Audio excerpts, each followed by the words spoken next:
Welcome back to my channel. मैं हूं प्रियंका और आज मैं आपके सामने लेकर आई हूं प्रिंसिपल ऑफ डेवलपमेंट कि हमारा जो डेवलपमेंट होता है बॉडी का, जैसे हमने पहले वीडियो में पढ़ा था कि ग्रोथ एंड डेवलपमेंट, कि जो डेवलपमेंट होता है वो एक सीक्वेंस वाइज चलता है। कुछ ऐसे सिद्धांत होते हैं, ऐसे कुछ प्रिंसिपल्स होते हैं जिनके बेसिस पे पूरा का पूरा हमारा डेवलपमेंट वर्क करता है।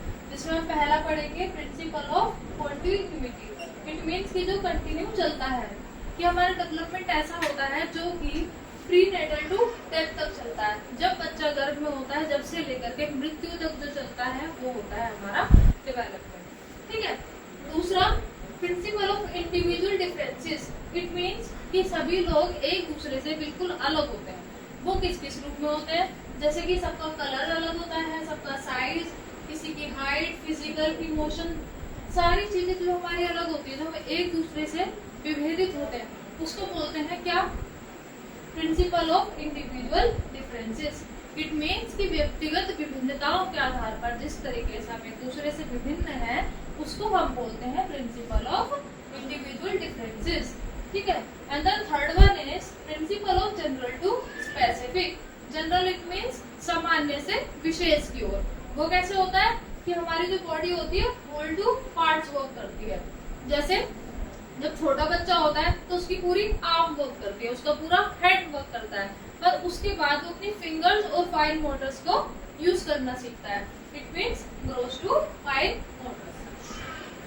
पहले बड़ी मसल्स का यूज होता है, उसके बाद में छोटी छोटी मसल्स का यूज होता है। उसको हम क्या बोलते हैं?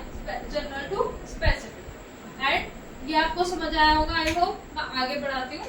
वो ये है principle of differentiation in rate. क्या हमारा रेट, इट मीन्स कि हमारा जो डेवलपमेंट होता है कि हम हमेशा लंबे ही होते चले जाते हैं, क्या हम हमेशा मोटे होते चले जाते हैं? इट मीन्स कि जो हमारी बॉडी में जो चेंजेस आते हैं, जैसे कि छोटा सा बच्चा गर्भ से लेकर के जब हम बूढ़े तक होते हैं, कि हम एकदम हाइट हमारी बढ़ती चली जाती है? नहीं। क्यों? क्योंकि उसका भी एक क्या होता है कि एक रेट होता है, और वो कभी बढ़ता है और कभी नहीं बढ़ता। जैसे कि इन्फेंसी और एडोलेसेंस में हमारी जो ग्रोथ होती है एकदम से बढ़ती है। ठीक है। तो वो प्रिंसिपल जो समझाता है वो होता है differentiation in rate. Speed and rate of development is not same always. कि हमारी जो स्पीड होती है और रेट होता है, इट मीन्स कि एकदम से तेजी से बढ़ना और किस रूप में कितना कितना बढ़ना, वो कौन बताता है हमको? वो बताता है डिफरेंशिएशन इन रेट, ये वाला प्रिंसिपल। नेक्स्ट हम देखते हैं प्रिंसिपल ऑफ सर्टेन ऑर्डर। हमारा जो डेवलपमेंट का जो ऑर्डर है वो कैसा है? कि हम एकदम बूढ़े हो जाते हैं, कि हम छोटे हो जाते हैं, कि हम एकदम बड़े हो जाते हैं? नहीं, उसका एक ऑर्डर चलता है।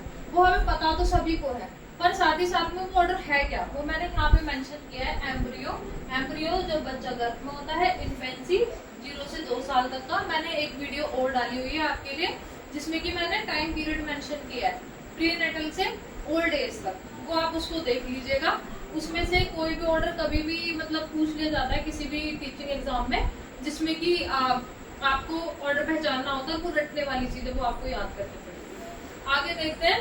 इन्फेंसी के बाद childhood, adolescence, puberty, adulthood, then old age. अगला है principle heredity and environment. Heredity and environment के बारे में मैं आपको कई बार बता चुकी हूँ। हेरिडिटी होती है जो हमारे पेरेंट्स से मिलती है, और इन्वायरमेंट होता है जो पेरेंट्स से ना मिलकर के जो बाकी इन्वायरमेंट कहीं से भी हमें मिलता है, उसको बोलते हैं क्या? इन्वायरमेंट। ठीक है। वो सोशल, इमोशनल, फिजिकल और किसी भी रूप में हो सकता है। पर हेरिडिटी क्या होती है? जैसे कि हमारे हेयर का कलर, हेयर का टेक्सचर, आईज कलर, हमारे स्किन कलर, वो हेरिडिटी हमारे को डिफाइन करती है। नेक्स्ट होता है सीक्वेंशियल पैटर्न ऑफ डेवलपमेंट, कि हमारा एक सीक्वेंशियल चलता है। हमने ये आपको पहले भी बताया था, जैसे कि कैफेलोकॉर्डल या फिर सेफेलोकॉर्डल, दूसरा प्रॉक्सिमोडिस्टल। कैफेलोकॉर्डल या सेफेलोकॉर्डल जो सिर से पैर की ओर जाता है, उसको कैफेलोकॉर्डल बोलते हैं, जो सिर से पैर की ओर जाता है। और प्रॉक्सिमोडिस्टल जो दूसरा है हमारा, वो होता है जो कि बाहर से अंदर से बाहर की ओर आता है, अंदर से बाहर की ओर। ठीक है। अगला है या लास्ट इसको बोल सकते हैं यूनिफॉर्म पैटर्न या सिमिलर पैटर्न। कि हमारे यूनिफॉर्म पैटर्न या सिमिलर पैटर्न का मतलब ये है कि हमारे यहाँ पर भी जो बेबी होता है वो विश्व के किसी भी कोने में ह्यूमन का बेबी ह्यूमन ही होगा, एनिमल का बेबी एनिमल ही होगा। तो ये जो पैटर्न चलता है वो ऑल ओवर वर्ल्ड में चलता है। ये कुछ ऐसे प्रिंसिपल थे जो कि एग्जाम में बिल्कुल एग्जाम ओरिएंटेड हैं। ये सीटेट से लेकर के KVS और any other exam regarding to teaching exams मतलब आते ही है। और मैं होप करती हूँ कि आपको ये सारी चीजें समझ आई होंगी। आप मुझे कमेंट सेक्शन में बता सकते हैं कि आपको नेक्स्ट टॉपिक कौन सा चाहिए, और आई होप आपको पसंद आया होगा। Thank you so much for watching. Thank you.